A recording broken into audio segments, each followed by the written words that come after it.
Okay.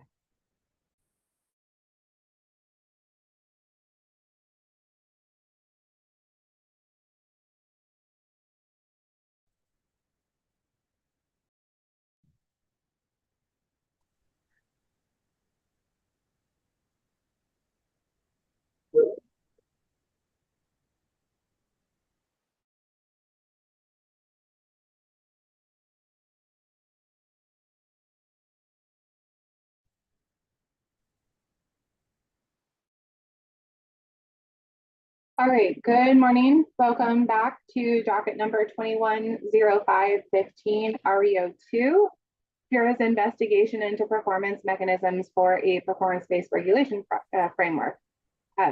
We are here today for a technical meeting in this matter. I believe it's the second in this reopener. My name is Chairman Marissa Gillette. I'm joined virtually today by my colleagues, the Vice Chairman Jack Lukowski and Commissioner Michael Karen. We have an agenda in front of us today. Specifically a series of 3 presentations. After each presentation, we will have time for questions depending on the length of the presentations. We'll start with your staff questions. If there is time, we'll get to stakeholder questions. If not, we do have a section on the agenda dedicated to stakeholder open discussion before we adjourn for the day. I believe Ms. Lupelia has everyone's presentations pulled up, but it's up to each presenter, of course, whether you'd like to control the slides or you'd like Ms. Lupley to. So when I bring you to the virtual stage, I'd ask that you let us know your preference either way. So first up will be United Illuminating Company, followed by Eversource and the Office of Consumer Counsel. So again, welcome to today's proceeding. And we will turn it over to UI. Good morning, Mr. Donnelly. Mr. Donnelly, I cannot hear you. Good morning. Oh, How about now? Great. Excellent. Good morning, Chair. I appreciate the opportunity. And if we're ready to go, we will kick off and definitely let Ms. Lupelia, if I'm saying that correct, control the slides.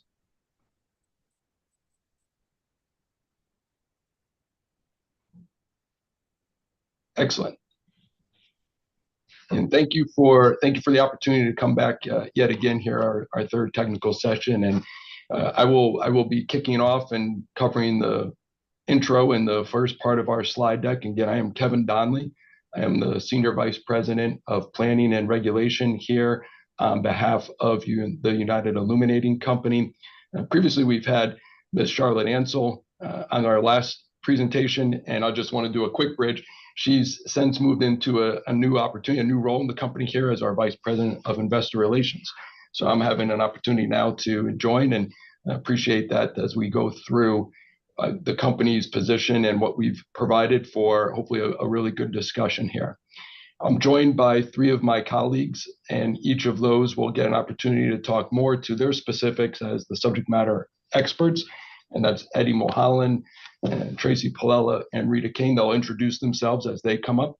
And with that, perhaps if we could advance the slide and just go ahead and kick off with our content. What we have are, as I mentioned, the overview, design principle, comments, development and structure of the PIMs, what we see as just some mindful areas for some potential pitfalls, and then into those proposed PIMs, and then back with a summary. We did include in our appendices A and B our overall Excel files previously provided for a complete perspective and view, have in one presentation the information that's been shared to date on a number of different metrics. And again, those subject matter experts are familiar with those. We can get into any of that if the chair or others so desire.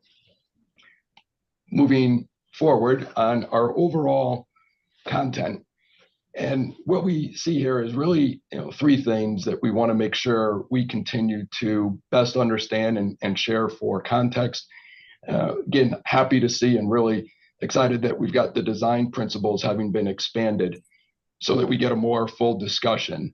But some of the things that we really feel are appropriate to highlight is overall that any PIM needs to be ultimately in the direct control of the utilities, so they have an opportunity to really drive the benefit and drive the outcome that's been desired. We need to understand what that cost and benefit to the customer truly is to reach that desired outcome and what we're looking to achieve. And then the state needs to recognize, I think, that the utility needs to have the funding in order to be able to perform and meet that desired outcome. So those are the three items that we'll just continue to refer back to, I think, as our theme. And I wanted to lay that out as we kick off and we start. Our position, as I just highlighted, it continues to be developed around that it needs to be effectively and accurately measured, that it has to be focused and achievable. I mentioned the control aspect as well. That cost benefit test is really important for our perspective on impacts to the customer for a cost perspective versus the benefit that they're going to receive. What is that desired outcome that we are looking to accomplish and to really deliver? Similarly, that impact of a cost benefit on the company tied mostly to the ability to have the funding to execute and deliver that level of expectation and the desired outcomes.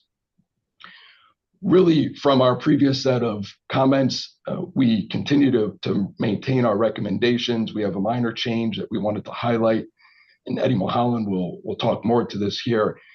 But we do recommend CME and CLID at this point be continued as a reportable metric, as opposed to a scorecard. We just feel, as we've got an opportunity to look at that further, answer some discovery responses from the last session, that more data needs to be evaluated in order to be able to best understand what are appropriate target levels before it were to be moved to a scorecard level and scorecard status. I mentioned already that Appendix A and B have our full set of previous information and comments for all of the performance metrics to date as part of the conversation. If we can go forward. Here are the design principles, and just reacting to the new ones that the Commission has put out with the guiding principles that were provided in the attachment A. For that adaptability, they have to be comparable, clearly defined, and a tailored incentive or penalty. We agree with those additions. We appreciate the opportunity to react to them a bit here. And we identify some of those clarifications. We put the reference to where it was identified in each of the attachment A pages. And here we believe that it's really important to consider the ability to have the direct control over outcomes as opposed to being able to only influence. And the reason why is that that's really a differentiation between what the company with the appropriate level of funding and resources can drive as an outcome that would result in a PIM, as opposed to perhaps what is a reportable metric or even a scorecard level with targets established, but not ultimately that last piece as the control being a differentiator. We also recognize that the scorecard and PIMs, a good comment there, can adapt over time, but importantly, they should not be revised in the middle of an existing PBR plan. So simple comment there is simply, again, let's set what that scorecard and PIM should look like. And then if any adjustments are going to be introduced or adapted to it, that gets addressed in the following PBR, not in a midpoint of an existing PBR. With where we are today, we wanted to comment that the progressive level of targets should be avoided, we believe, at this time, as we think about the ability to go slow and understand and learn before we run, sort of that walk, jog, run approach and mentality, so that we can get a better understanding of the trends, the levels of performance, what's the right desired outcome, and why that is the right desired outcome for customers before we impute out of the gate and various levels of progression on the targets again at this time. The safety and reliability is really what we view as the core EDC obligations. And in the attachment, there's a reference to also affordability, and we fully believe in and support affordability as a really key item for customers. But that, along with achieving public policy, it's really more of a goal and a desired outcome rather than a core obligation, just thinking about what our statutory obligations are. And we wanted to drive that differentiator home for purposes of the discussion here, that safety reliability is the core. We believe and fully support moving forward to consider affordability and public policy goals, but differentiated as a core obligation versus, again, that desired outcome. And lastly, that the funding for those core obligations really is fundamental for our ability to provide that safe and reliable service, and that we need to maintain that level of adequate funding to be able to deliver that fundamental baseline, as it says. And the appropriately reframing that PIM around reliability, that we have to have one that is really designed to incentivize levels of advanced performance that have an opportunity to present some upside for the company to go achieve that basic core service obligation of safety, reliability. And if we do that, I think it can ultimately lead to really positive outcomes for the customer at the appropriate trade-off of the cost and the benefit to be achieved. Moving forward, looking at the design principles and thinking about the phase one decision, and you can see those there on the left, that desired outcome, that they're clearly defined, they're quantifiable, easily interpreted and easily verified. Those are important design principles. On the right-hand side, what are the things that UI has consistently advocated for, consistently stated? We've already talked about these essentially already, with the control aspect got to be in the direct control, that their measurability of that can it be accurately and consistently measured? Can we establish a reasonable baseline that is achieving a desired outcome that's been established with a target in mind that is achievable, that it's focused, does it meet one of those priority outcomes? Lastly, that cost benefit trade-off to the ratepayer, to the customer, and what that would look like. How much would it impact the customer for the relative benefit we're looking to deliver and achieve? Moving forward, we put some comments in here around some potential pitfalls on development and then structure of PIMs. And a few of them are around, if we set out and come out of the gate when the PIM target is too high, we may not have the ability to adequately fund that. There might be an undue burden on the customer's bill for balancing the cost to achieve or opportunity to achieve, and then again, the benefit that it would deliver. That we prematurely implement a PIM without having a full set of information or knowledge around the metric, the trends, the historic information, the targets that are driven to be a baseline that's reasonable, that makes sense. And again, that cost to go ahead and deliver that PIM has an incentive or penalty that exceeds that benefit of achievement. You wouldn't want an unintended consequence. If we're driving a situation where it's going to cost 2x, 3x, 5x, 10x, whatever the number might be, of the cost to implement and achieve it relative to the incentive or penalty that could result, you can get an unintended consequence where it doesn't really even financially make sense to try to go achieve that. As we always look to balance, I like to think about it as a three-legged stool, always looking to balance customer affordability with improving our operational performance, and at the same time being able to maintain and improve the financial health of the company. Those three themes work inextricably together, and they need to work together. That progressive PIM targets in the beginning of a PBR and a multi-year rate plan are not fully developed or funded. That's a potential pitfall if we are setting out on a 4-year multi-year rate plan and we haven't fully developed or again be able to provide the funding for that. Around the structure of a PIM, if we too narrowly define or too broadly set out for what that PIM should achieve, we're trying to perhaps accomplish too many things, or the benefits only are attributable to too small of a population for what that cost to the overall customer base would result in.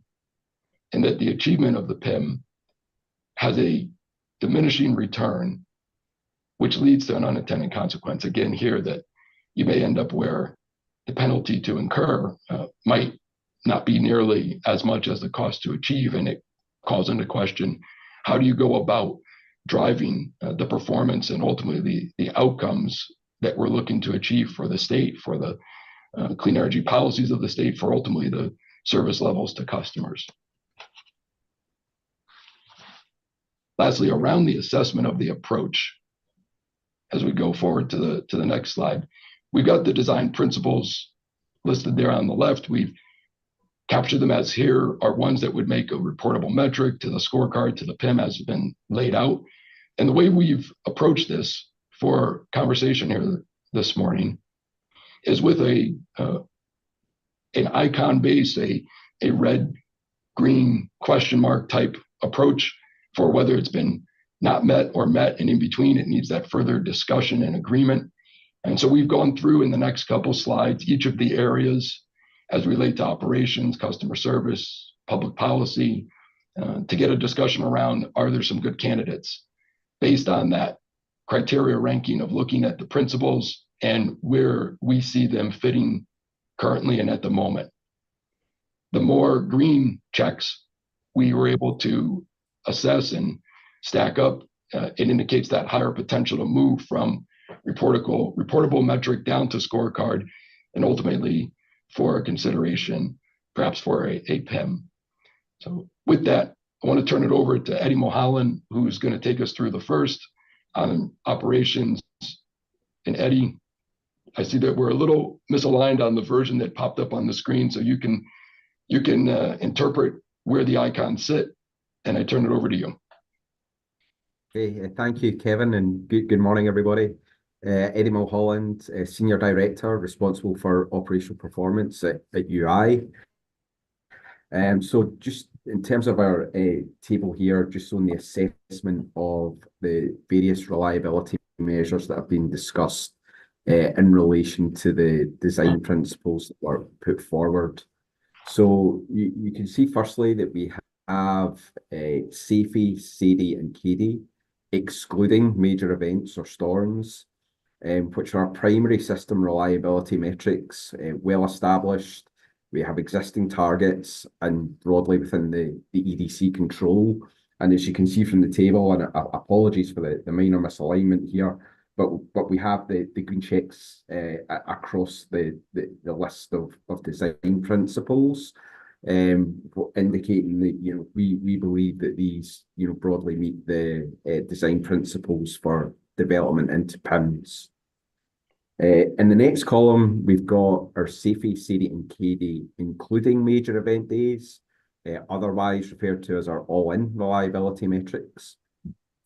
As we've discussed previously, the key issue with the all-in metrics in the context of PIMs is the volatility in these metrics driven by external events, primarily storm events or other major system events.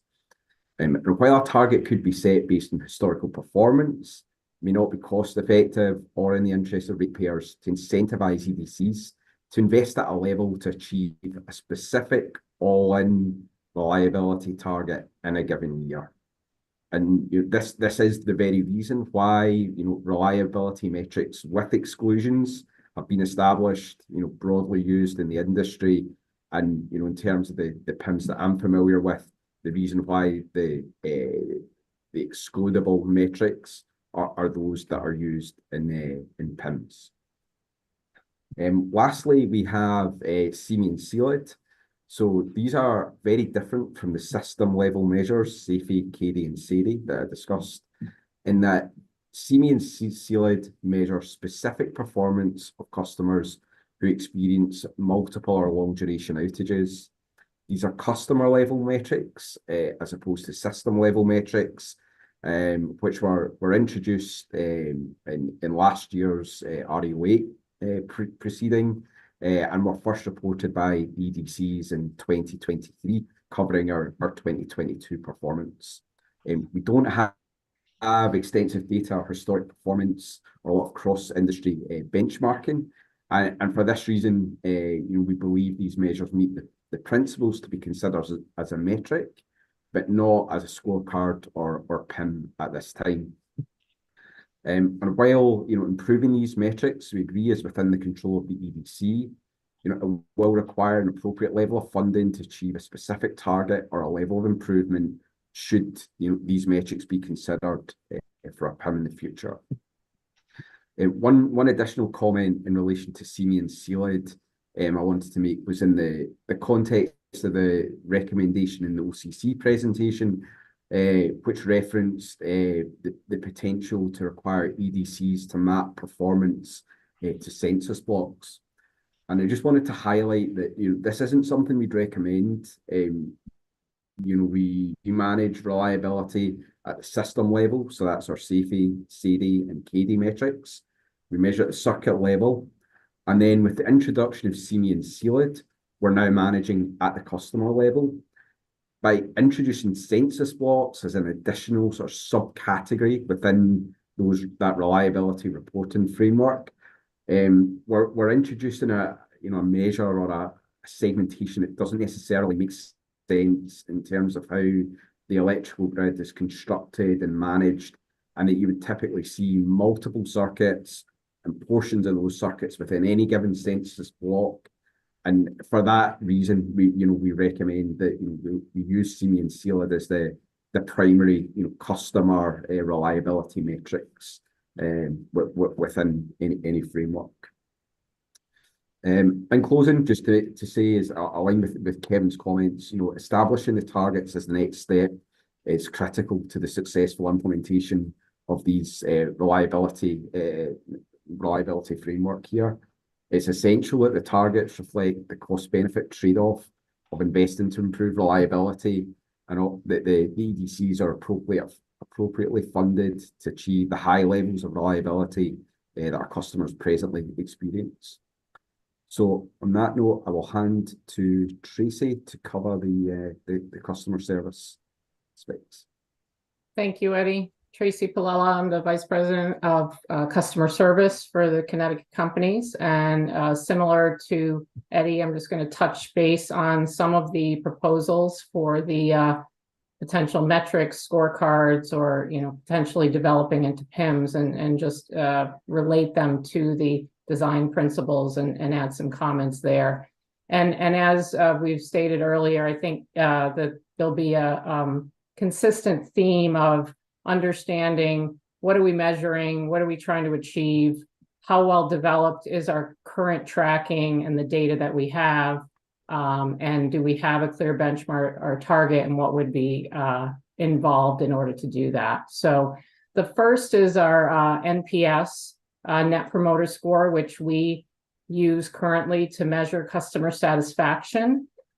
We do believe that that is a good metric to use as far as measuring satisfaction. It's continuing to be across industries a measurement that more and more companies are using. It's a consistent way to measure customer satisfaction. It's a consistent question that customers are asked. It's in the moment as well. There's no delay, similar to what happens with customer satisfaction surveys that might be phone surveys or email surveys. This is real time, in the moment, asking the customer how they experience. So we do believe that that's a key metric to measure customer satisfaction.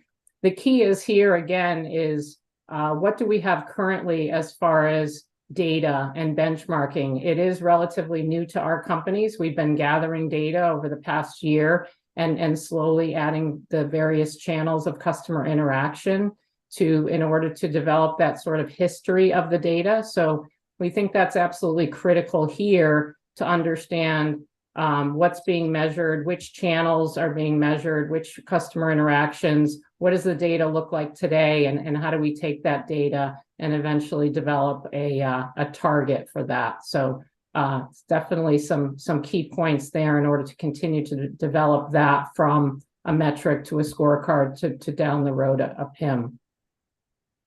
The second one we wanted to touch on is the proposal of percentage of verified financial hardship customers who were enrolled in an assistance program or a discounted service in the last 12 months. Definitely, we believe it's important to focus on how we are engaging our hardship customers with the programs that can help them. This is a pretty well-defined metric as far as the definition of it. I think the important thing here would be to, again, look at the history, look at the data that we have available to us, and developing a target and understanding that potentially there could be some outside activities that do influence this, like a moratorium period, like we've had an extended period over the past since COVID, or there could be automatic enrollments that could potentially influence that. So again, a well-defined, understood how to calculate this, but perhaps looking at the data and historical achievements would allow us to determine whether or not this could progress from a metric to a scorecard to potentially a PIM. The AMI utilization incentive I wanted to touch on next. That was one of the proposals from one of the stakeholders. We do believe that this in particular, we need definitely a better understanding of how much company control the company can control the success of the various components that were mentioned here in reference to using AMI data to encourage customers to enroll in the time varying rates or demand response programs, et cetera. So I think we need a bit more understanding of what we are trying to measure, the specific components. What do we have currently? What do we have as far as data gathering? What's the tracking mechanism now? And understanding, again, the cost benefit to developing some of these and setting targets. So the AMI utilization, I think, probably needs a lot more discussion in order to be able to understand, number one, what are the metrics and the calculations, and then can those be developed into a scorecard or potentially PIMs down the road. And then lastly, the complaints incentive, the customer complaints, again, definitely think that has value. We share in the importance of the effective resolution of customer complaints and the quality of customer service.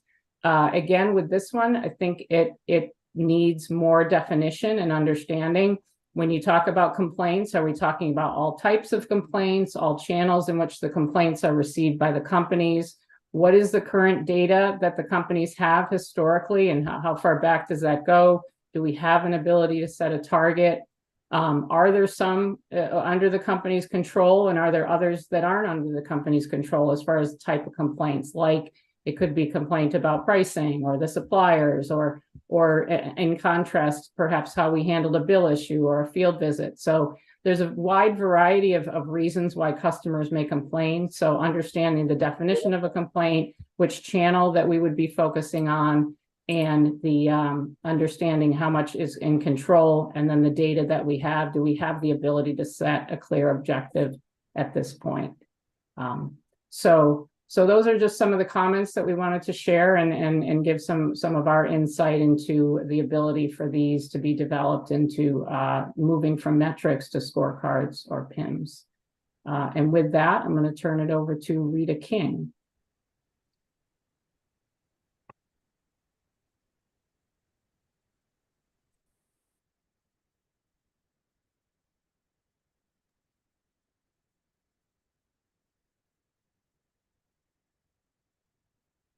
Can't hear.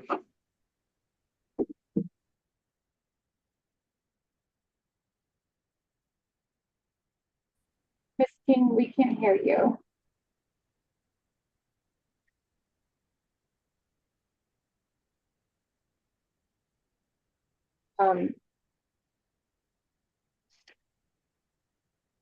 Mrs. King, we can't hear you. Can you hear me?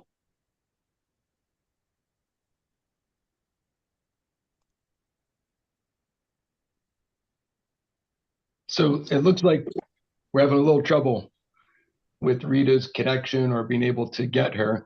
And we'll look to connect with her and try to get her back on. And in the meantime, I'll do my best Rita Kane impersonation. Well, and I am a poor excuse for a Rita King impersonation, but I will continue on to make sure we highlight the points here. Overall, public policy, we do think that there's a lot of potential here. And you can see across the top with a number of these for the SF6, the PCBs, the future with beneficial electrification, the CO2 per customer, CO2 per megawatt, and the greenhouse emissions scorecard. We have a lot that we put question marks around, a lot that we're not sure are fully developed at this point for being clearly defined, and many in which we think are really at the early infancy stage with potential to gather great data, establish historic trends, and get some analysis from a metric standpoint prior to having a future state of perhaps a scorecard and then well down the road, perhaps even a PIM that could result from that. We're not clear on the majority of these. You could see out of the 6, we have 5 of them where we've got some real questions on the clear definition. And we've marked that they're not clearly defined from our perspective as to what exactly we're looking to measure and report and how we would go about doing that. The one exception being the beneficial electrification. And those do have a number of key elements of the metrics, but the top one is the area where we think that it would really benefit from that further discussion and agreement around what exactly are we looking to achieve. And you heard me say that earlier about the desired outcomes being a key part of our discussion here. And if we can really nail down that desired outcome for beneficial electrification, then it lends itself, probably quite nicely to metrics and eventually using that data to create that benchmark to get to a scorecard. And, perhaps in the future for the portions that we directly control. And we do have some real concern over there on beneficial electrification for how well we can drive and control those outcomes. Perhaps there's portions of a process that's probably true for most of these on the operations and customer service and then here on public policy, portions of a process that we have more direct control over others. In the end, just using this as the example, we ultimately do not control whether or not a customer converts to a heat pump in their house or purchases an EV as examples. We can design programs, we can educate, we can enable and make sure that infrastructure exists. In the end, that's a personal customer decision that we would just want to make sure we well understood that for what are those outcomes and then what is the level of control. I would say similarly with the others, for each of them, we really are some levels of lack of clarity, and then others where we just don't see it's being met on the extremes going from left over to the right. For the SF6 PCBs on the system and what that looks like, and then ultimately all the way over on the greenhouse gas emissions, similar concerns. We're not clear and think a lot of discussion would be warranted for many of those items on the SF6 PCBs and within our system. And then on the CO2 emissions and then ultimately to the greenhouse gas emissions, how do we define that in a way that it's clear and how do we set up the desired outcome to meet a understandable, again, policy objective for the state that's in the best interest of customers? What's the level and how that got measured to be the right outcome? How did we arrive and why that is the right outcome for the customers? Similar to my previous comments, what's that cost benefit trade-off? And then again, what's that funding to enable? I'm not sure if Rita and Ms. King was able to join or not. I'm going to pause, see if Rita has joined, and if not, we will continue on. Are you there, Rita?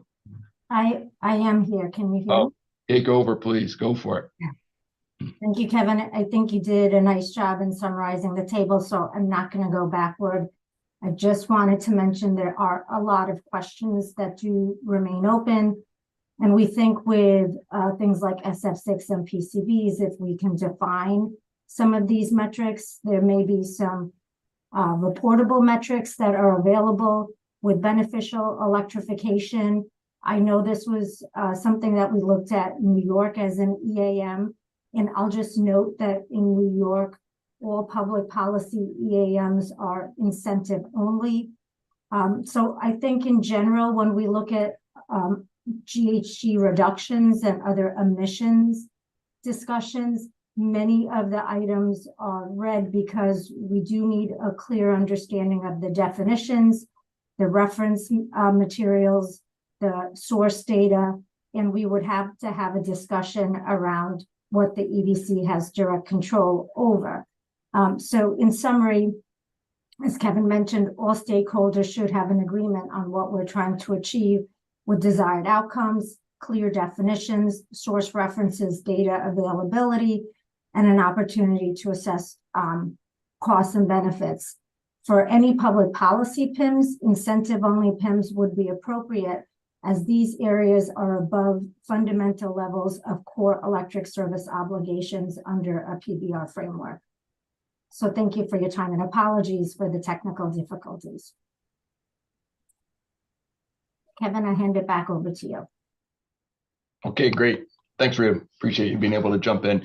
On the summary slide, our last one, before we have an opportunity for any questions or dialogue, we've touched on all these points and not going to spend a lot of time rehashing. Just wanted to highlight a few things here. And you've heard from now Eddie and Tracy and both myself and Rita. And there are a couple of those PIMs that other parties might be positioning for, advocating for at this point, that we just don't believe have that historic or adequate level of data available to establish those baselines.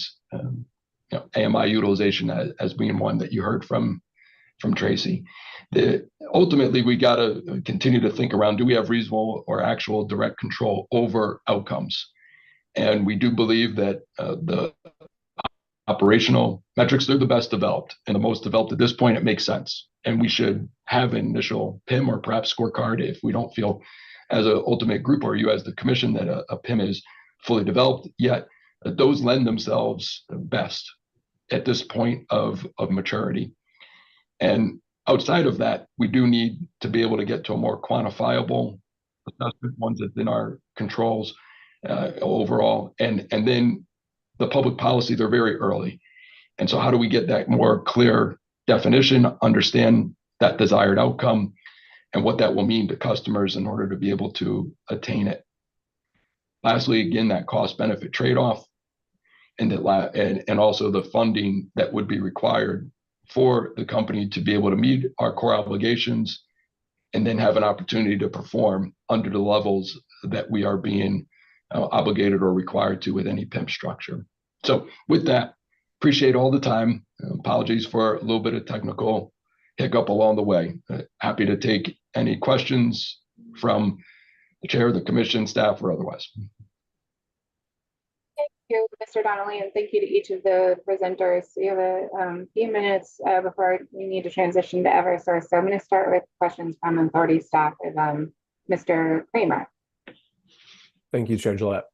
And thank you to the UI team for the presentation. I have lots of questions. It was a really helpful presentation to see how the company is continuing to grapple with these issues. The two I'm going to ask today, the first is on slide 9 regarding the customer service metrics. It looks like the company shows that there's sufficient direct or indirect control over the Net Promoter Score, but it's unclear over the direct or indirect control over customer complaints. I'm curious how the company came to this conclusion when both can be a reflection of customer perceptions. I think that the challenge with customer complaints was more a big driver was the way we measure it. So Net Promoter Score, there's no question on how it's measured. There's a question that's asked, and the customer answers the question, and then you get a score. With customer complaints, I don't know that we have a definable target, historical measurement. So for example, you can potentially get customer complaints through our escalated complaint line that come in from Pura. We get escalated complaints from executives that are getting, direct calls. So I think that our understanding was that we need to better develop what is the definition of a customer complaint? How is it currently captured? How is it currently measured? Which complaints are going to be, counted in this particular measurement? So there was a lot more questions around just the fundamentals of what is the definition of a customer complaint? Which categories? How is it being defined today? What's the historical data that we have? Whereas the Net Promoter Score was much more defined as far as that goes. Okay, understood. So if I'm hearing you correctly, then the lack of clarity on this one is less about whether or not it's in direct or indirect control, but more what is exactly how are we measuring it, which would sort of help to fill in some of these gaps. Well, and there, I also commented on the level of control as well. So to your point, potentially if the complaint is about something that the company didn't have any control over, how is that going to be recorded? Is that still recorded as a complaint because it came in through the company, or would it be recognized that it was not within the company's control, so it doesn't count as a complaint? Understood. Thank you. I have other questions, Chair. I'm going to ask one more, but then I want to yield my time to see if others have questions. On the reliability metrics or the operations metrics, I'm curious how whether the SAIDI, SAIFI, and CAIDI reliability metrics listed here for proposed PIMs, whether they reflect the core obligations as discussed earlier in the presentation on slide 4, I think it was.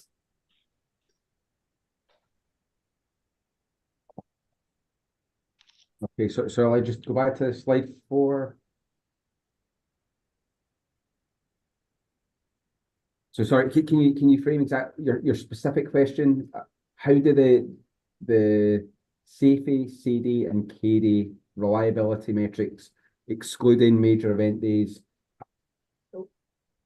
I can rephrase my question maybe. Yeah. And I'll try to be quick here. I think one of the design principles discussed in the document that was released was that things that are within the EDC's core obligations may be less suitable for PIMs. And that's discussed here on this slide, right? That safety and reliability are core obligations for the EDC. So I'm curious how, whether you see the PIMs identified for operations, CAIDI, SAIDI, SAIFI as being core obligations, and then therefore meeting that design criteria, or something else. So I hopefully answer your question here. So I would say SAIFI, CAIDI, and SAIDI are the most well established, in terms of reliability metrics, very well defined, well established, very comparable across different utilities, and they provide a good high level overview of how reliable a given system is. They obviously aren't the be all and end all in terms of reliability measures. There are many other reliability measures that you can look at. We've talked about CME and CLED. We've talked about all-in measures. There are many others, but I think we'd recommend SAIFI, SAIDI, and CAIDI at a system level provide a very good overall performance metric of the reliability of a given system, which is why we put that forward. Hopefully that's answered your question. And Peter, perhaps if I could answer as well, maybe I'll give a little bit more connection, because I think I understand what you're asking. You say, okay, if you have a core obligation, regardless, that's fundamental, and that's to provide safe and reliable service, like that's why you exist. That's who we are as an electric public service company. Then what would be an appropriate PIM, if anything, tied to doing exactly that? I think that's what you're asking. And maybe the way I guess I would answer or think around it, we've had a lot of good discussion internally here. And as Eddie just highlighted, there are some well-established performance metrics around how well you're doing that. And the obligation to provide safe and reliable service, I think the differentiator then becomes, at what level? And that's the question. And so if we are here with an opportunity to look at, we've got a baseline level of funding and investment that's required, that's needed and necessary to ensure that we can provide a quality of service that is necessary and obligated to our customers. And that's like a baseline, that's fundamental. And then beyond that, is there a trade-off, a situation, an opportunity between the cost and benefit analysis that says, well, there's perhaps a desired outcome that says, how can we do even better? And does that make sense to do better? Because it might be that honestly, it may not on the cost to the customer to achieve that next percentage point improvement or that next 1/10 of a point reduction in our system overall performance at the safety level. As an example, I mean, we are top quartile, I think like second in the Northeast in our safety. So in order to make that next incremental improvement, it's exponential in the cost. Eventually it becomes this huge exponential cost curve. And I think that was maybe more of the comment here around being able to then define that as an appropriate PIM in a structure that might have an opportunity to do that for the benefit of customers. If that trade-off is appropriate, it is an area that we've got control over, subject to the level of funding that's provided and available at a baseline level to drive performance and provide that quality of service. I don't know. Hopefully that makes some sense and doesn't go too round and round. But that's the way we've had some good discussion internally. Understood. That's helpful. Thank you. And Chairman Gillette, that's all from me.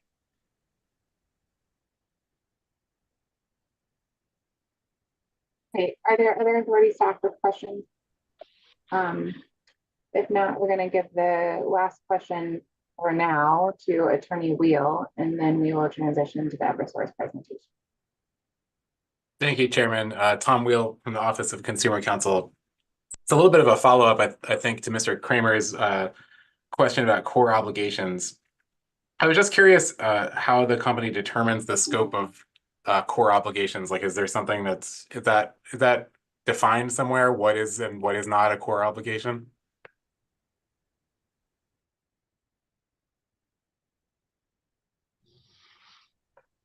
So I'll give a thought here, and then others welcome to have you jump in as well if there's something to add.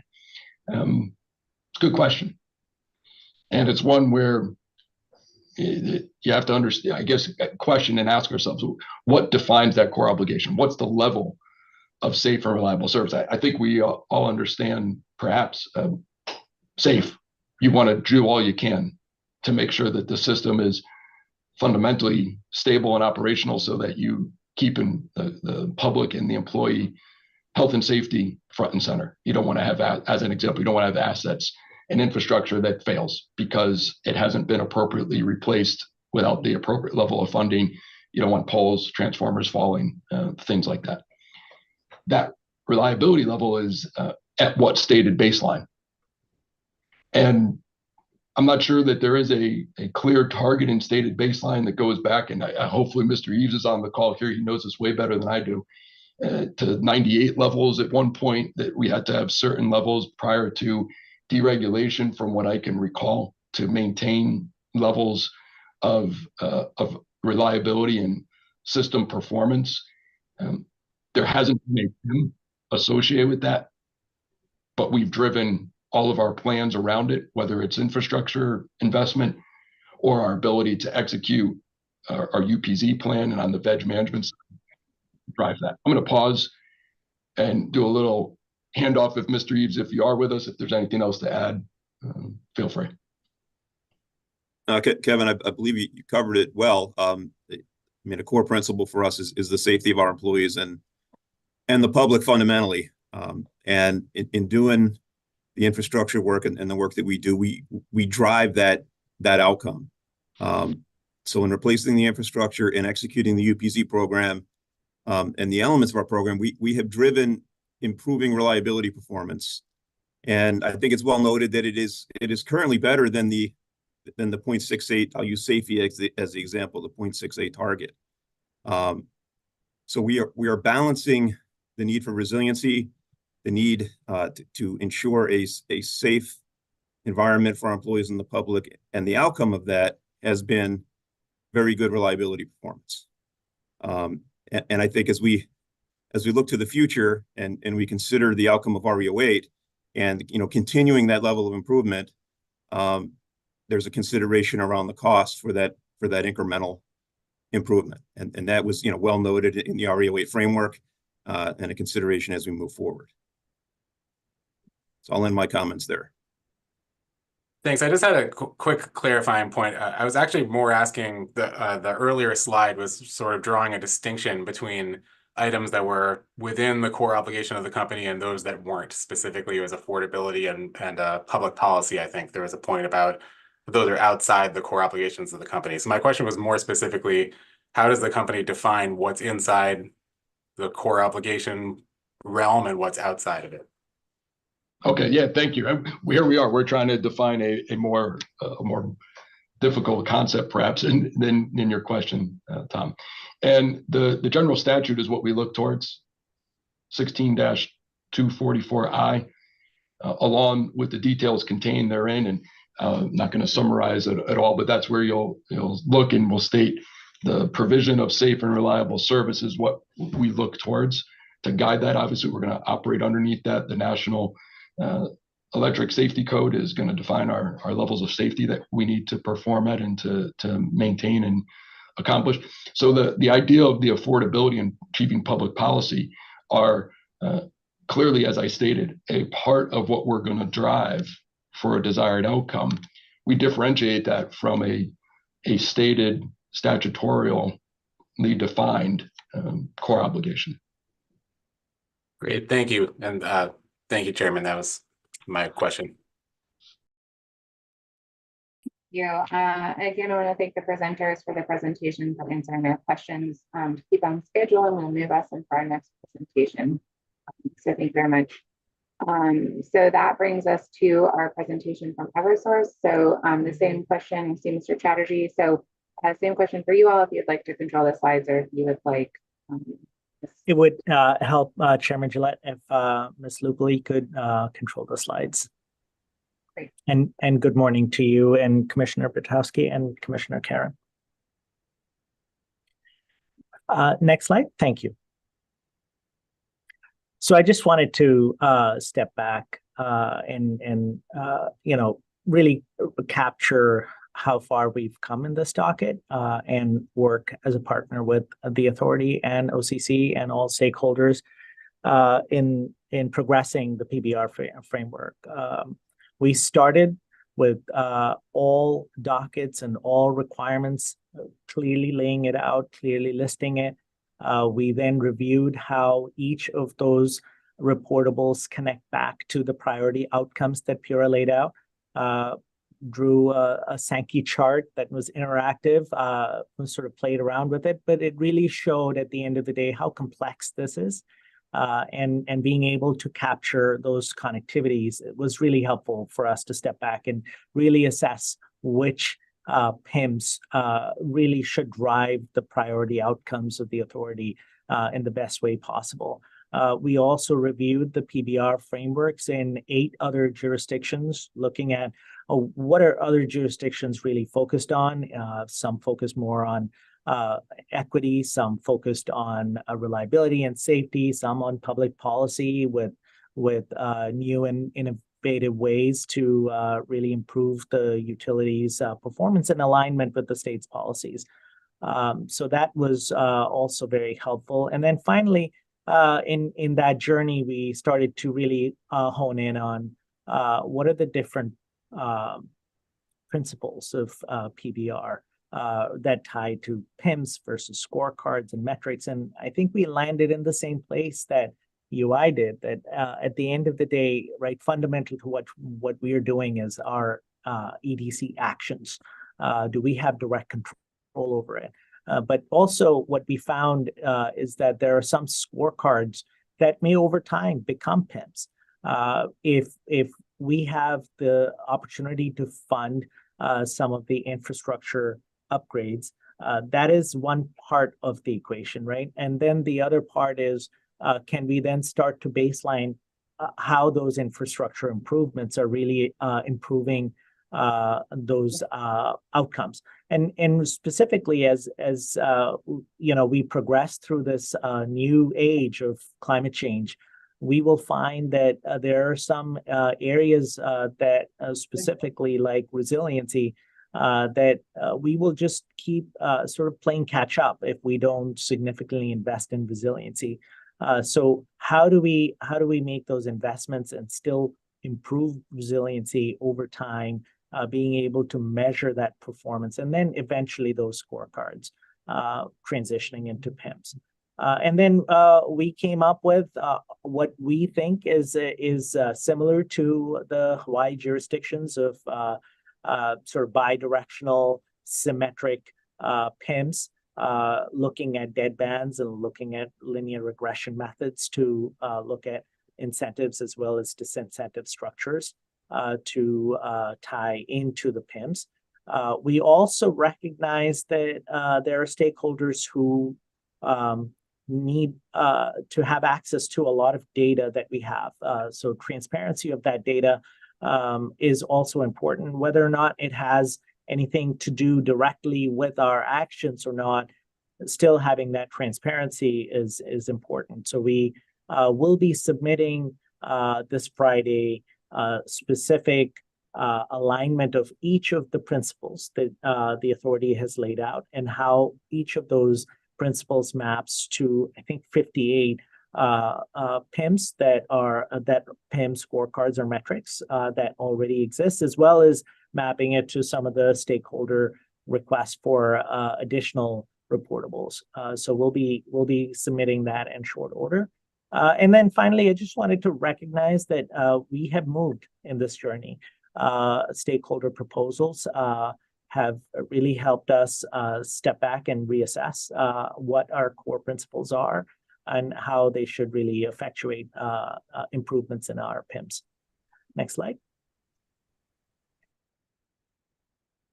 Good morning, everyone, from me as well. I'll go through the rest of the slides. Starting off with this slide that tries to outline a little bit more detail what we spent time working on in terms of interrogatories.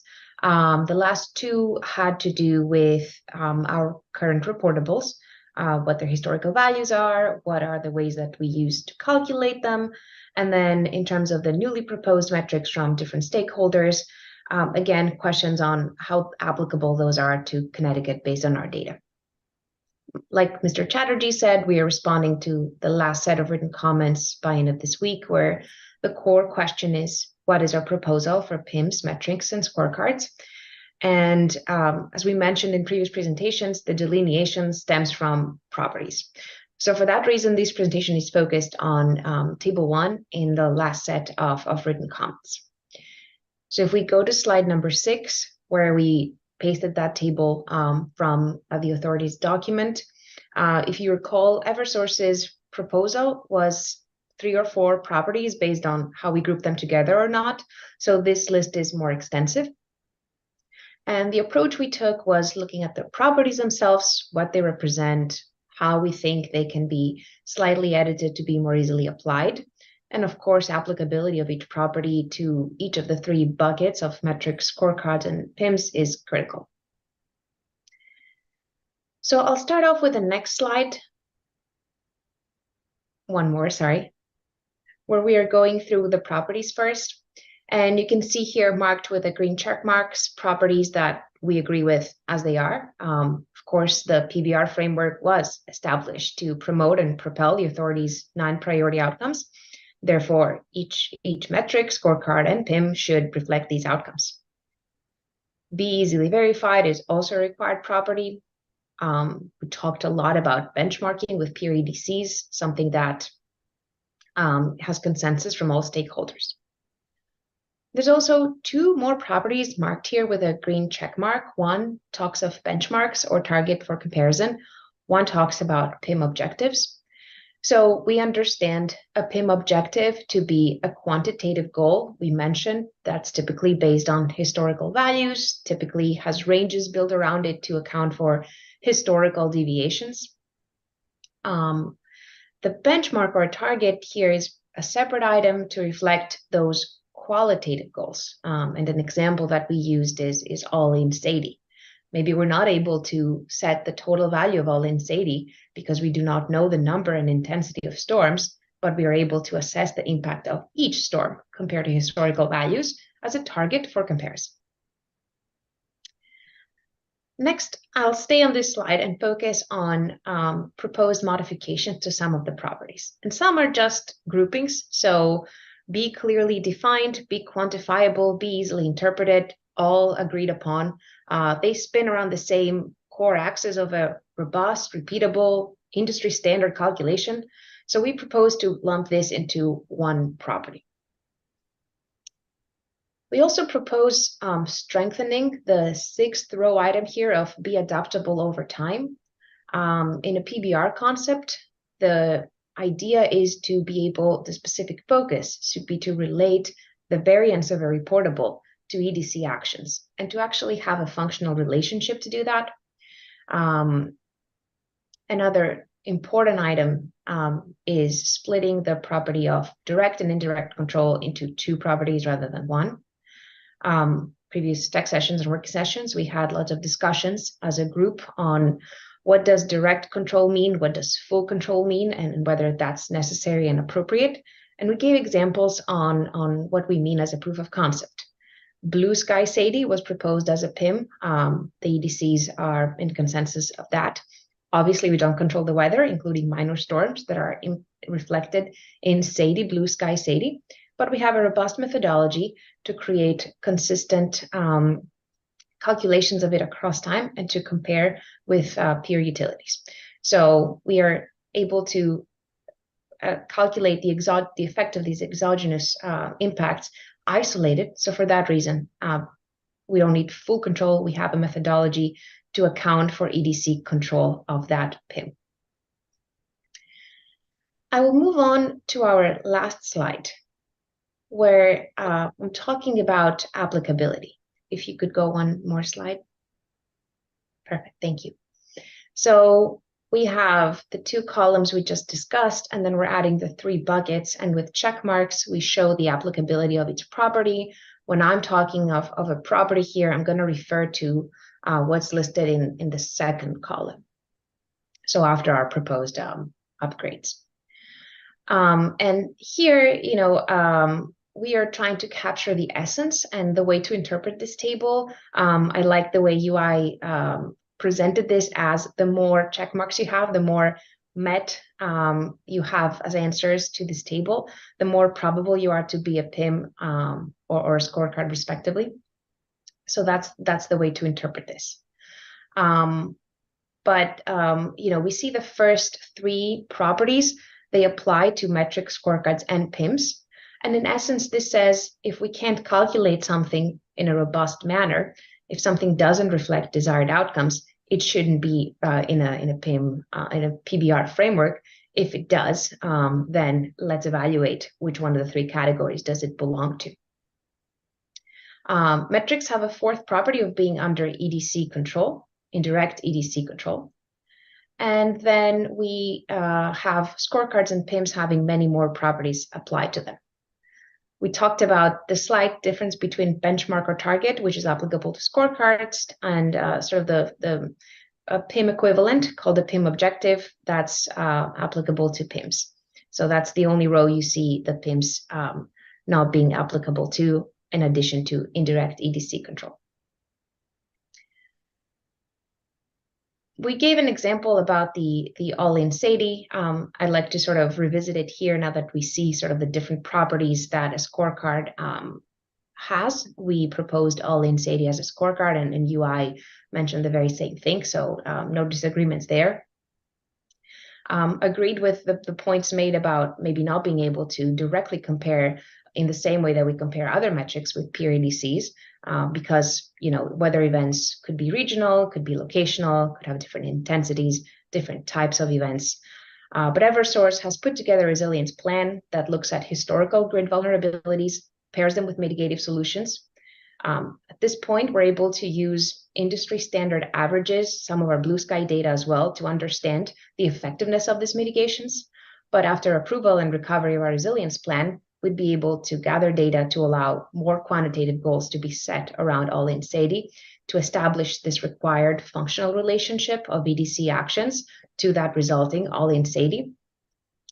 Right now, it has the makings of a scorecard. It is able to graduate and to be elevated after we go through a benchmarking period.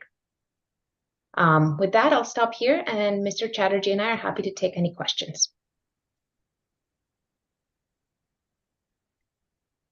Fantastic. Thank you so much for that presentation and initial thoughts there. Let's move into questions first from the authority staff. So I'm going to turn it over to Peter.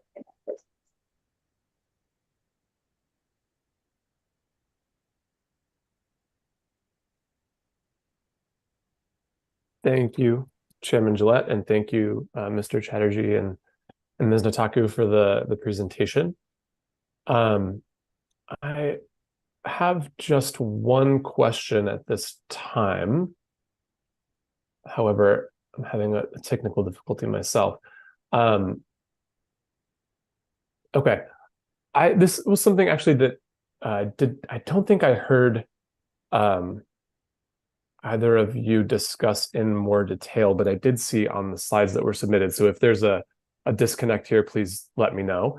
But the data only category, like additional category that that's noted in the presentation, could you just speak a little bit more? Just first off, could you just speak a little bit more about sort of the status of that and the intention of that within the framework, please?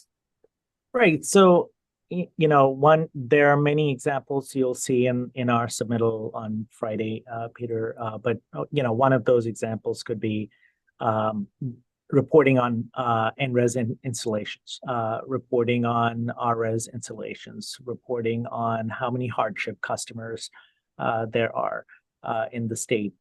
Those are a matter of fact, right? Those are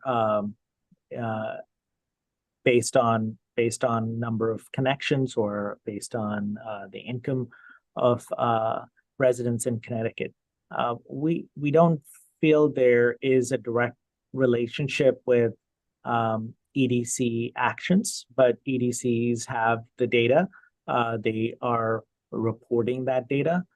So I think it would be reasonable to have the EDCs report on that data and continue to report on it as we do. But tying it to a PBR framework somehow may imply that EDCs have something to do with it. So we were trying to delineate that because some metrics can be promoted to scorecards over time, and some scorecards could get promoted to PIMS over time. But that category of things that we report on may just have nothing to do with EDC actions. So that's why we were trying to delineate that. I see. So is it accurate to understand that category as something that would be identified in the submission Friday as a way to sort of, if I'm understanding you correctly, identify this is a reportable item that the company is going to continue to report because it has an obligation to, and so from another docket or from some other point, and it's been a part of the discussion, but we're not recommending it for inclusion in the PBR framework, essentially, right? Because if it doesn't meet any of the design principles, there's no reason for it to be included in the framework. Exactly. Okay. You said it better than I did. All right. Very good. Thank you. I wanted to check my understanding on that. And I think I have just one other question, which is More of a philosophical question about whether the EDCs, whether it's appropriate for the EDCs, and this is a little bit of an extension of my one of my questions for Mr. Donnelly, but whether it's appropriate for the EDCs to earn an additional incentive on a basic obligation for service provision, right? He cited those that are part of statute that the EDCs are required to deliver safe and reliable service. And my question would be, I know there's been a clear identification of Sadie, Safey, Katie as potential candidates. And I want to just bring it back to, with the design principles out there, this idea of whether it is in fact appropriate to incentivize something that it should be a part of, base rates, essentially, right? Delivery of reliable service at its core. Yeah, so let's discuss that, because right from the beginning, similar to Hawaii, we had proposed that a PIM by definition should be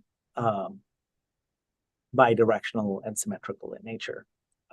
And if the suggestion is anything that is the core obligation of the EDCs should be maybe only a downward PIM, if that's the suggestion. I think at the end of the day, the decision is the authorities, but the way I see it, I don't like to anchor myself on how the situation is today, right? So if we really think about it in the very, very big picture, right?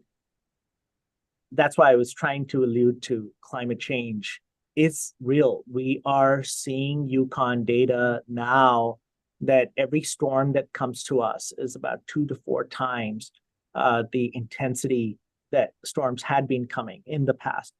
We all know we had Isaias, Sandy, Irene, Alfred, all 1 in 30 and 1 in 50-year storms within a 10-year period.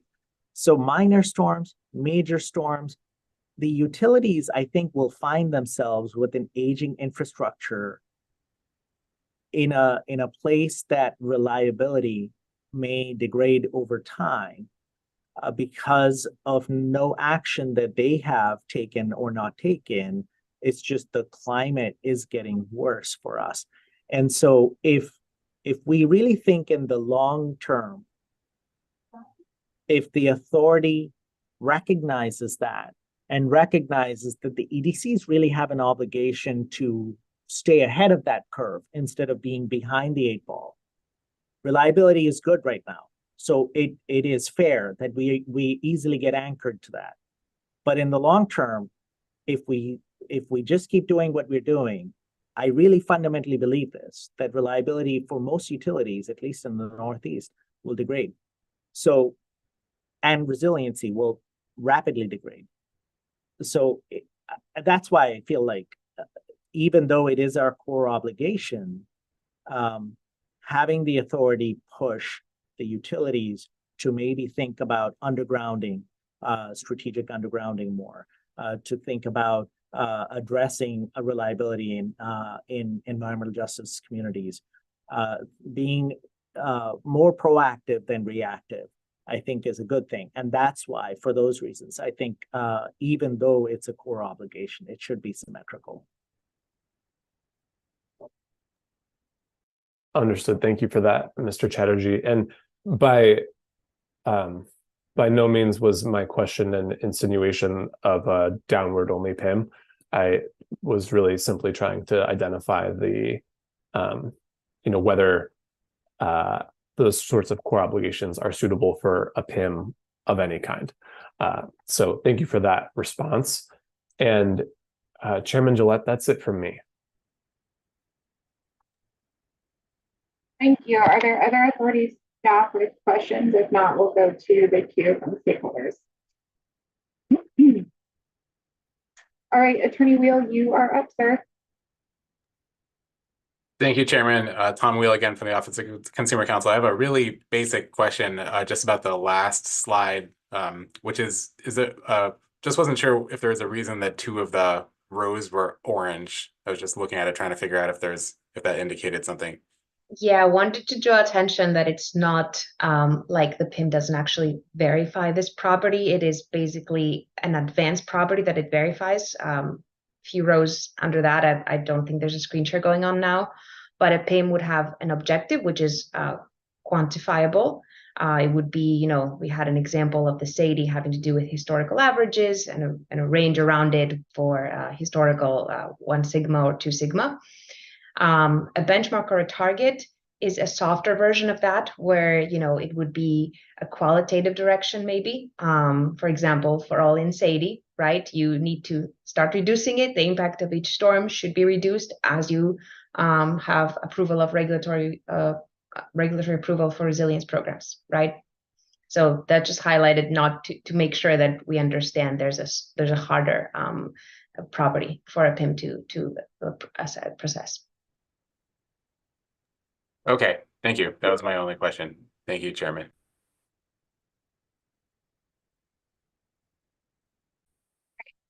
We are ahead of schedule, so we'll invite any other questions for our resource colleagues at this time. So if you're unclear about how to access the raise hand function, it's under the reactions tab at the bottom of the screen. So anyone with questions at this time for our resource colleagues, we can pause here before we transition to our final presentation of the day.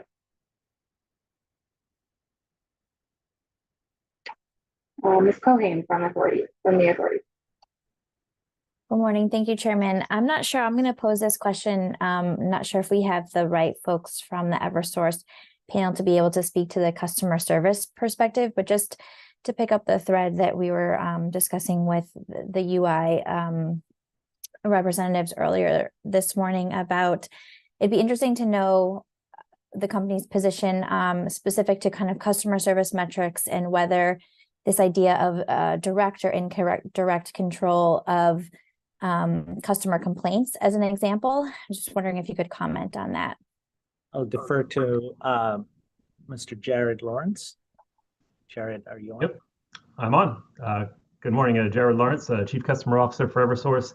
So thank you for that, Ms. Cohen, for that question here. When we talk about customer complaints, it's obviously something that we take very seriously. We really focus on the preventability of complaints. So we really focus in on the justifiability of complaints, and we hold ourselves accountable for those. So when you look at the kind of the entire volume of complaints that we receive through various channels, whether it's through our own internal channels or whether it's those that come in through Pura, that volume is highly sensitive to a wide variety of factors, whether it be price or changes in policy, things like that. And this really tends to only be a really small fraction of those that are truly justified in the sense that somebody within our processes failed to meet an obligation. So while we do, again, hold ourselves accountable for that really small fraction that are both preventable and justifiable, we don't believe that is a good indication of the customer service overall because of all those external factors. So we're looking at things like, did the customer give us an opportunity to solve it ourselves first before, for example, they raise it to the authority? Is it a violation of an actual, is the customer just dissatisfied with a policy that is in fact compliant, or did we in fact make a mistake and not enforce a policy or a practice accurately? So by the time you weed all that out, the overall volume of complaints to the actual small number that truly are actionable and require improvement on our part tends to be very small.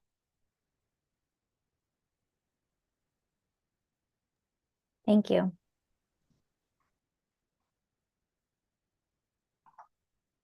Thank you. Thanks, Mr. Lawrence. Any further questions at this time?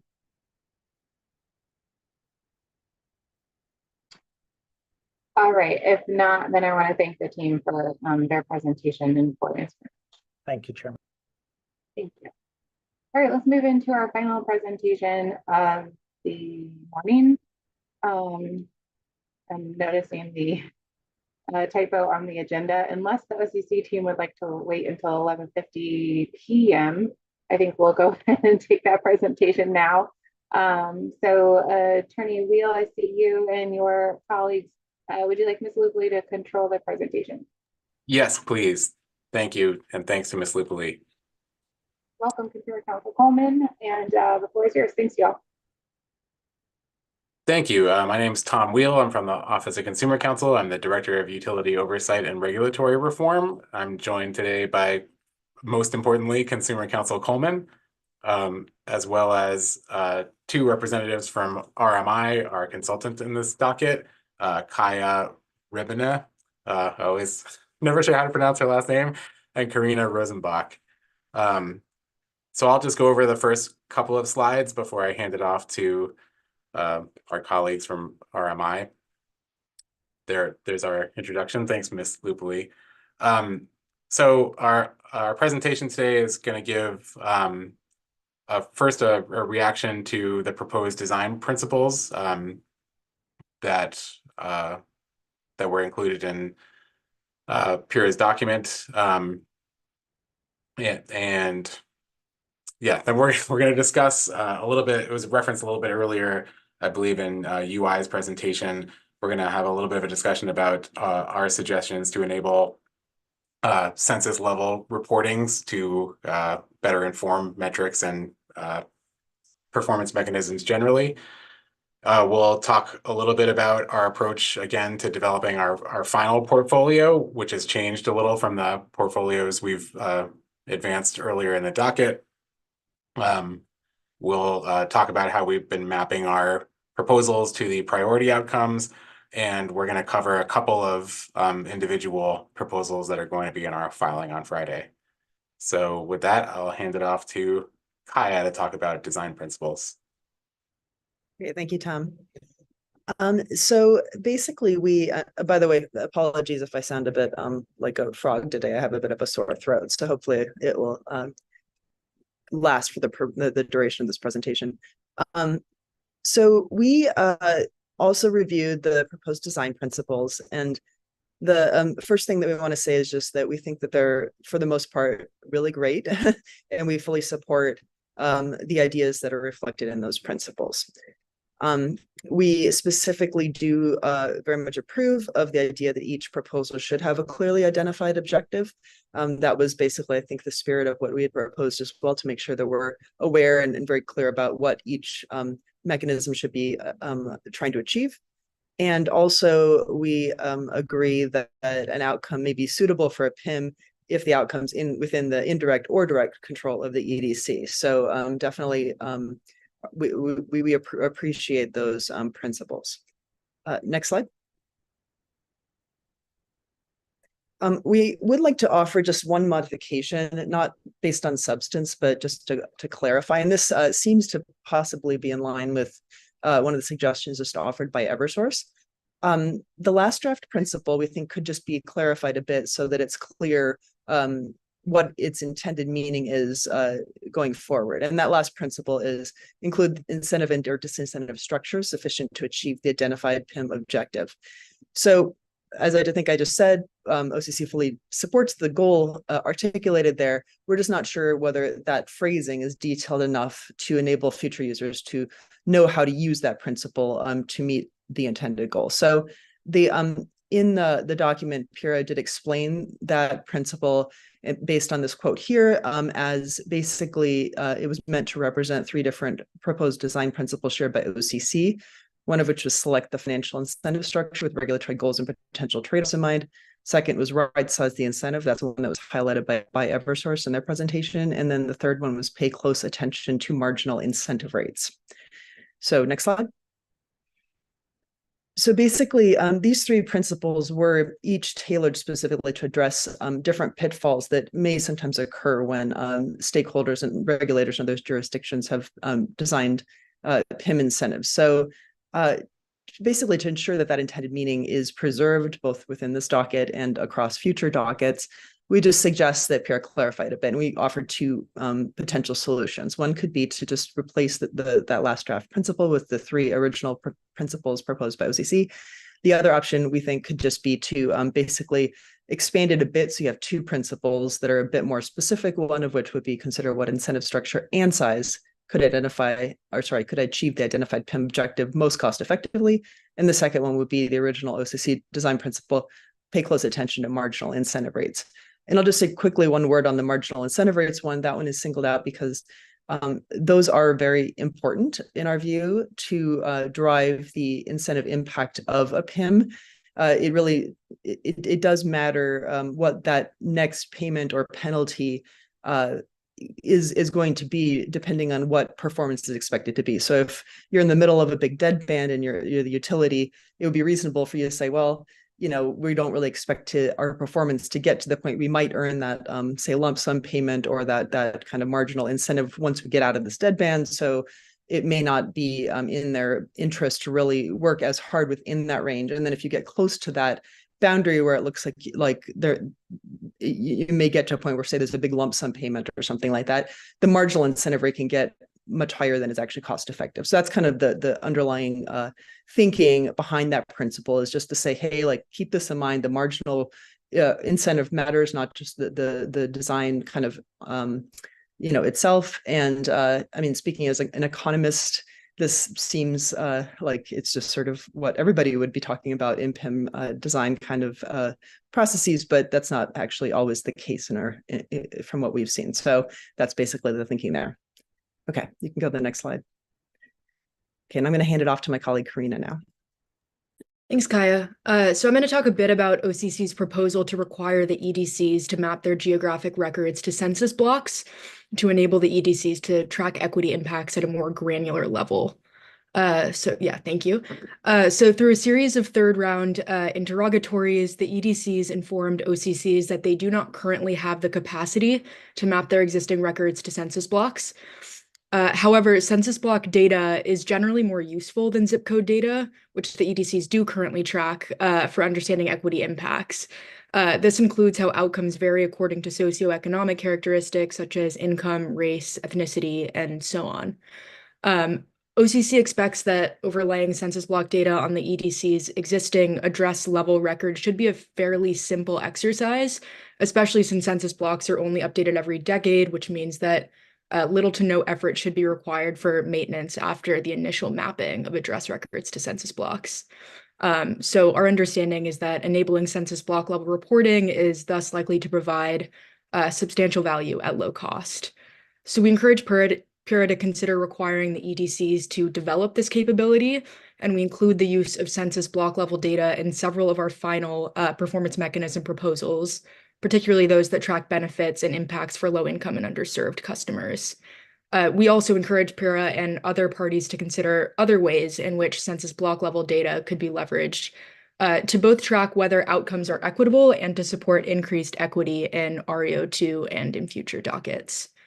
I will turn it back to my colleague Kaya to take us forward.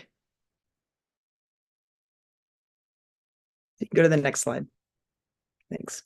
So now I'm going to just talk a little bit about how we went about thinking through how to update the initial portfolio to yield the final portfolio. So basically, OCC did employ a structured approach. That was true the first time around too, but this time it was a bit different. So I'll just walk through this quickly.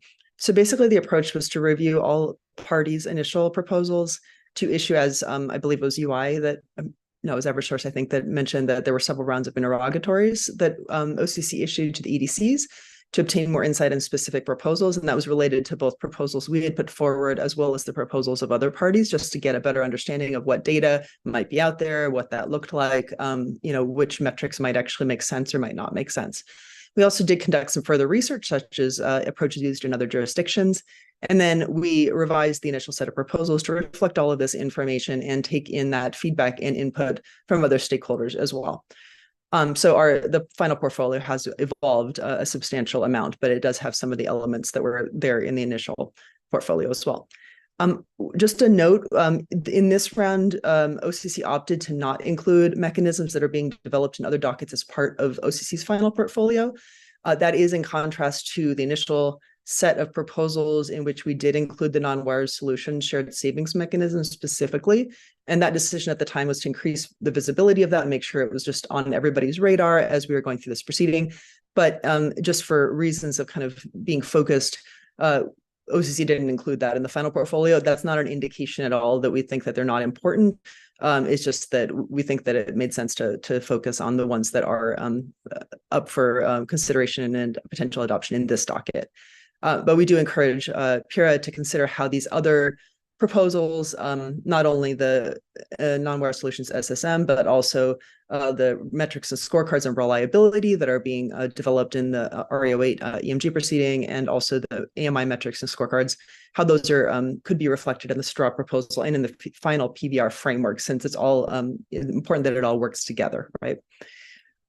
Also, we did prioritize the final proposals into 2 tiers. So tier 1 represents OCC's top priorities, and tier 2 is our secondary priorities.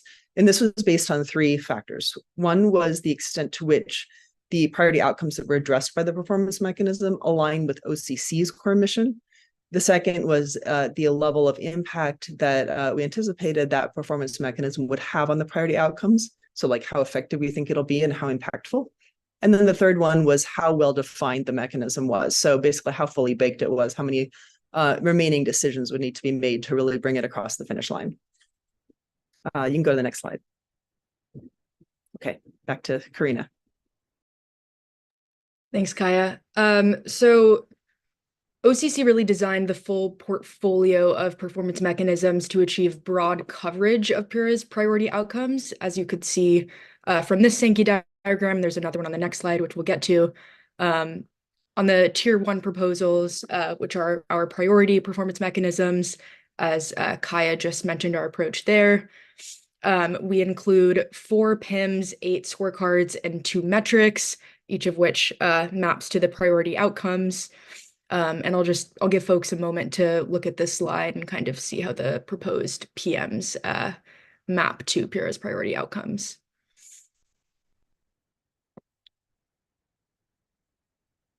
All right, next slide, please.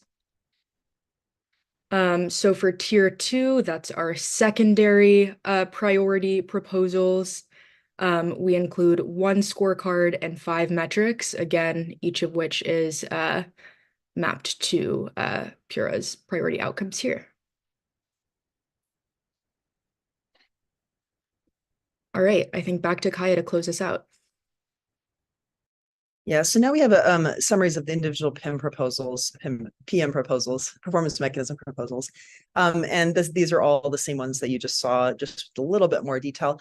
Before I'm going to step through these at a high level, I will just say, and this is the same as it was in our initial round of proposals, but I would just like to highlight that we are approaching scorecards, I think, a bit differently than perhaps how the EDCs are thinking about them, in that wherever there is a potential target or historical baseline, say something like that, that we think would aid in data interpretability, we have proposed a scorecard. So a scorecard doesn't necessarily indicate that there's a performance target attached to the data. It's a target or a baseline or a benchmark of some kind that could help interpret the data. So in some cases, yes, that does actually represent a targeted level of performance. In other cases, it's more of a reference number. So just to kind of make that clear. So this is about half of our tier 1 proposals. So starting at the top here, I wanted to highlight the comprehensive shared savings mechanism first. This would be a shared savings mechanism and therefore an upside only incentive. This really hasn't changed since our initial round of proposals. The objective, which now it's an objective, it's similar to what you probably saw in the first round, where I think we described it as a problem statement. We've edited it a bit to try to focus more on the objective. But basically, it's intended to incentivize cost containment for some cost categories not covered by the attrition relief mechanism of the MRP, so of the multi-rate plan. So basically, for cost categories where there is a reasonable amount of utility control, but if something's, say, recovered by a cost tracker, this would be a way of incentivizing a cost efficiency for those cost categories, and still being able to, say, track them or recover them in other ways that are not the attrition relief mechanism. So this is really a proposal that spans the REO1 and REO2 reopeners in this process.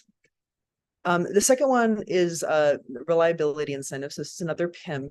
Here, we include in the more full version in our comments of this proposal, downside only incentive focused on blue sky safety and safety, and then also worst circuit, basically 2 equity focused submetrics focused on worst performing circuits and encouraging improvements there. And that is an upside downside. So that's why it says constant marginal incentive upside downside. Numbers 3 and 4 are both focused on DER interconnections, small and large. These really are basically the same as they were in our initial round of proposals. Then we move on to scorecards. We have ordered these so that it's easy to look at them from PIM to scorecard to metrics. So this ordering does not represent priority level within the tiers. It just represents the order that we thought it made sense to kind of arrange them in. So we're proposing an equitable EMI scorecard that has evolved quite a bit in light of the proposed final decision that's come out in the, I forget the full docket number, but REO2 in the basically the AMI proceeding. So this is something that would supplement, we think, what the scorecards and metrics being proposed there, and really look at whether AMI rollout is having an AMI and AMI access also is equitable in some dimensions of that. We have a customer satisfaction scorecard and a complaints scorecard. So those are still, those are proposals we had initially as well, but they've evolved a bit as well. Next slide. I'm not sure where we are on time, so let me know if we're running low, but I'll just keep walking through otherwise. Proposal 8 is an EV managed charging scorecard. This was based on a proposal by UI. And we have suggested some changes to that, but it's pretty similar to what UI proposed. And the basic objective here is to track progress in shifting EV charging to off-peak hours. There's also a peak demand scorecard. This was based largely on a proposal from Acadia Center, which would track the evolution of peak demand and enable opportunities for more efficient use of the system to be identified. Distribution system losses is fairly similar to what we had in our initial portfolio. Proposal 11 is a cost efficiency scorecard. This actually is new, and it's something that we actually had talked about back in phase 1 in terms of some metrics that we thought would make sense to track. And then we did not end up including it in the initial round, mostly I think just because we forgot to be honest, but it's here now. We think it's important and we want to propose it for consideration. And this is based pretty closely on something that's been adopted in Alberta. And it would basically track different measures of cost, both on a total cost basis and a unit cost basis, so that that could be looked at over time.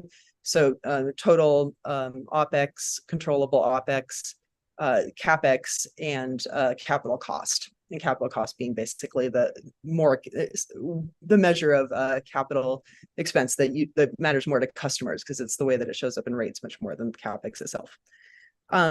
Bill affordability scorecard and access to affordable service metric are two others. Bill affordability scorecard includes a number of different metrics, many of which are based on proposals by the Acadia Center to basically increase visibility into the affordability of service for different groups of ratepayers.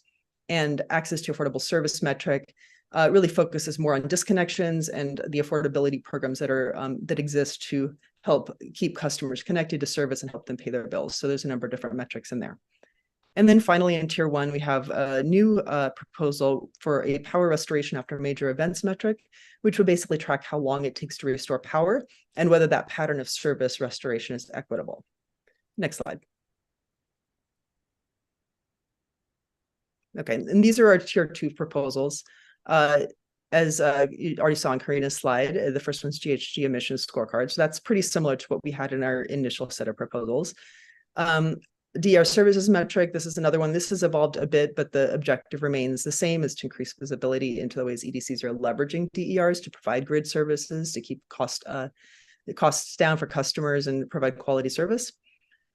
We added a customer data sharing metric based on a proposal by the Acadia Center, which would track customer data sharing to make sure that we know how that is progressing. And we have an EDC cross-stepping metric, which is largely the same, and the sulfur hexafluoride and PCB metrics are also largely the same as in the initial set of proposals from OCC. And that's the last slide. I think we're happy to take questions now. I'll pass it back to Tom, or perhaps to Pura staff or Marissa Gillette. Thank you. Let's turn first to questions from my staff, please. So Mr. Kramer, you are up first, sir. Thank you, Chairman Gillette, and thank you to OCC and RMI for the presentation. My first question is regarding the census block proposal. We heard earlier from our colleagues at UI about some of their concerns that circuits and census blocks do not match up. And I am curious, therefore, what response you would give to that in terms of ability to kind of make sense of that misalignment. Thanks, Peter. I think that comment was kind of specific to a reliability metric we propose. I don't think that we're actually in total disagreement on that particular point, but I can let maybe Kaya expand on that a little bit after my comment. But I did just want to say two things about census data. First, it's come to our attention that the 16245 EE, it's a statute that requires some degree of census data to be presumably tracked by EDCs because it ties monthly peak demand to the to particular census tracts. It's also our understanding that Energy Efficiency Board's recent report has some more specifics seeking for census tract data to be developed by the EDCs, I think, within the next quarter. So we're hoping that there can be some efficiencies aligning with those initiatives that are apparently already underway if the EDCs are already taking steps to developing these capabilities. And secondly, I think maybe more responsive to your question, we see the value of tracking this information in recognizing, I think the distinction between the point that UI was making and our point is that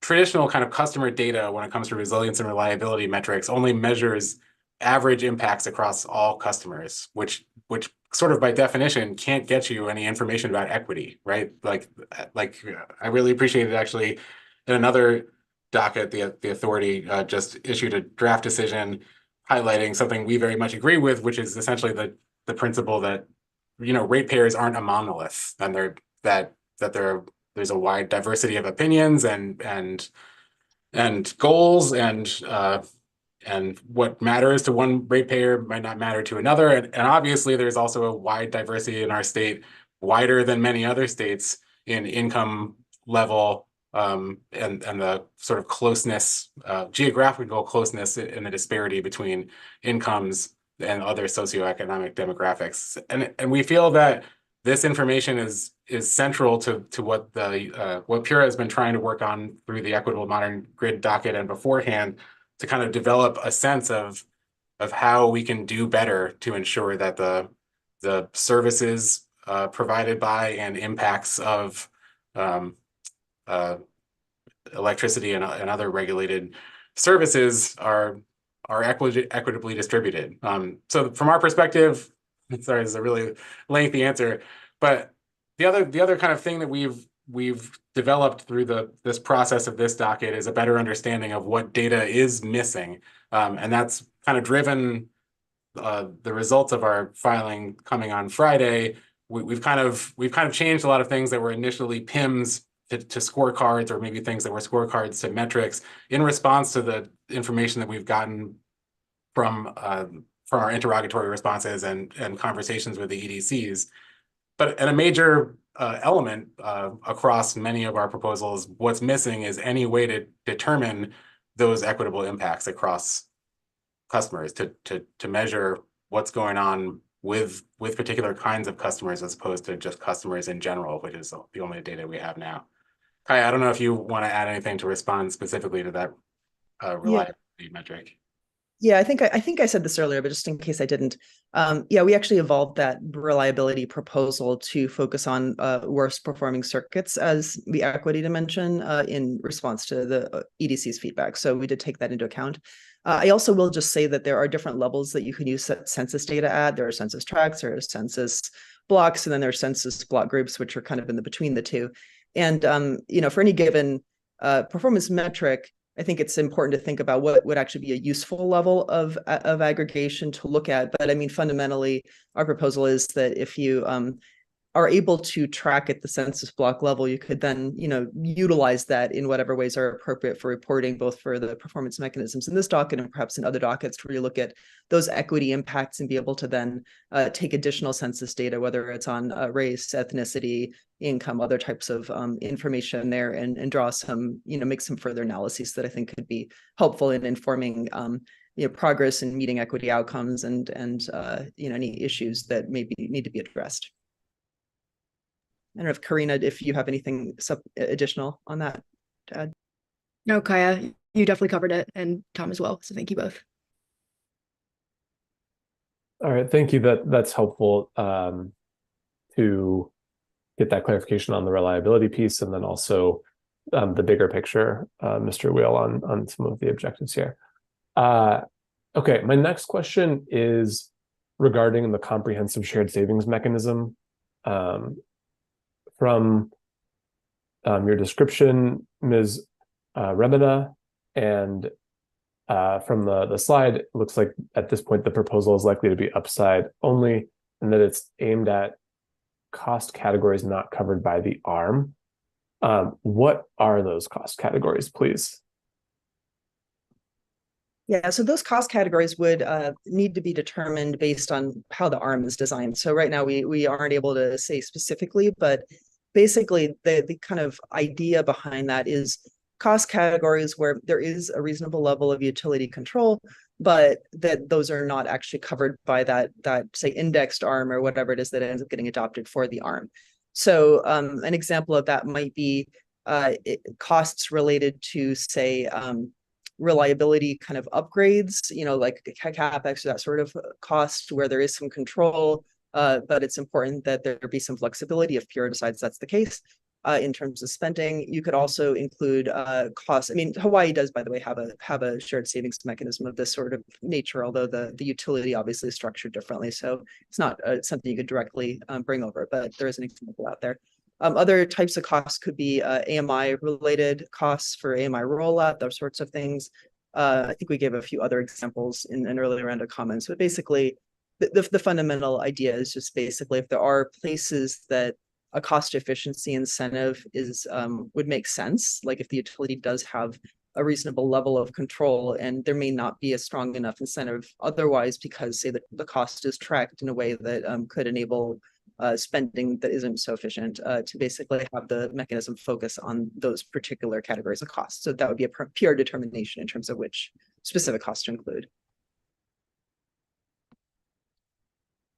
Okay, so is it accurate to say, and with the caveat, I also say it this way, is it accurate to say then that the cost categories that would be applicable to this proposed PIM are not yet known because the ARM is a work in progress in docket number 210515 REO1?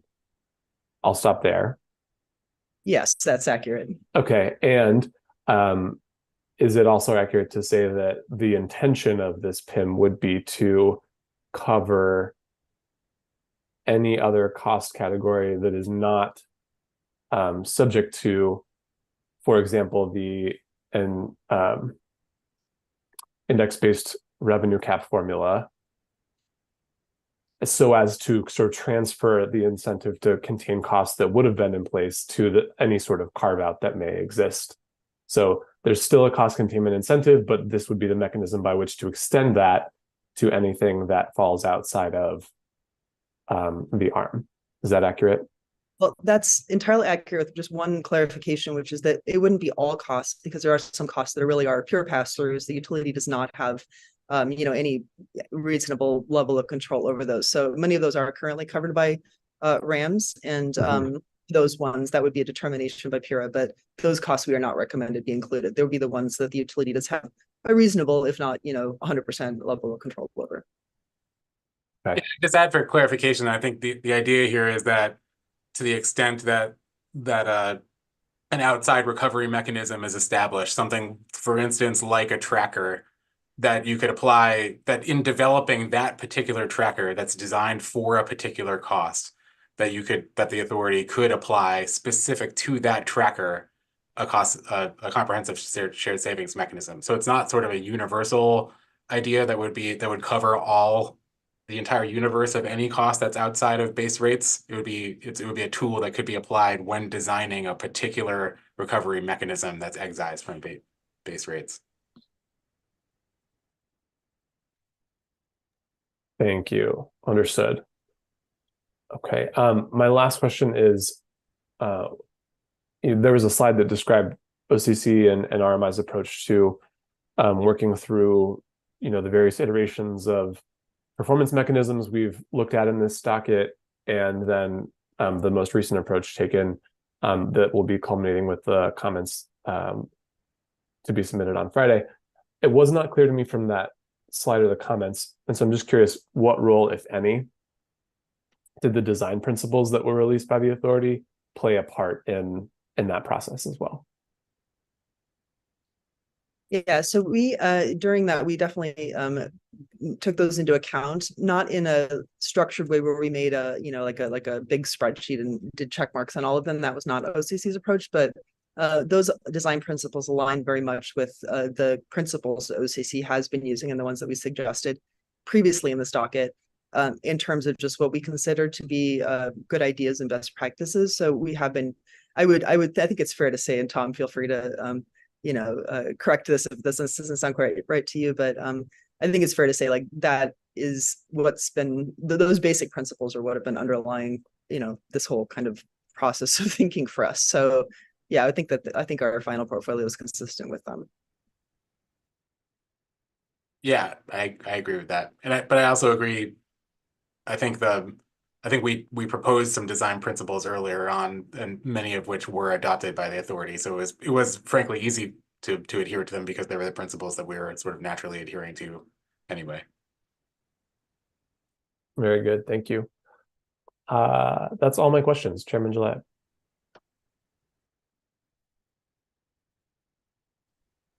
As for questions from the authority, and while those are coming up, I'll just remind folks that if you have questions for the OCC team, you can locate the raise hand function under the reactions tab at the bottom of the screen. Any other questions from the authority?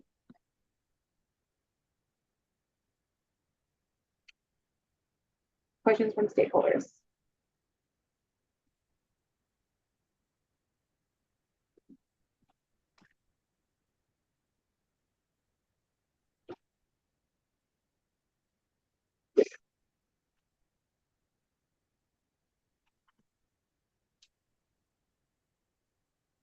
Okay, if anyone's having trouble locating the raise hand function, also welcome to take yourself off mute and do that way. If there are none, I want to thank our colleagues from OCC and RMI for the presentation for answering questions today. Thank you very much. Thank you, Chairman. Thanks. So we're a little ahead of schedule, which is obviously not a problem if anyone's already hungry for lunch, but do you want to open it up? We had just slotted some time, open discussion from stakeholders. Obviously, when I cover next steps in a moment, you're welcome to comment via those opportunities. But if there are any questions or comments that we have not heard today for the good of the group, we just want to provide this platform now. Helpful if you are able to locate the raise hand function. And I will pause here to see if there are any other comments for the good of the group today.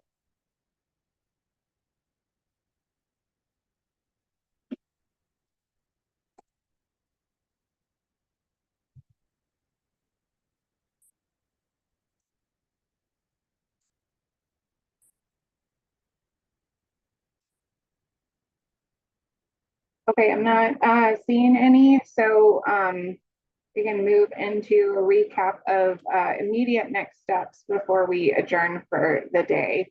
So the immediate next steps are just a reminder to folks that the set 3 written comments are due by 4 p.m. this Friday, which is Friday, December 15th.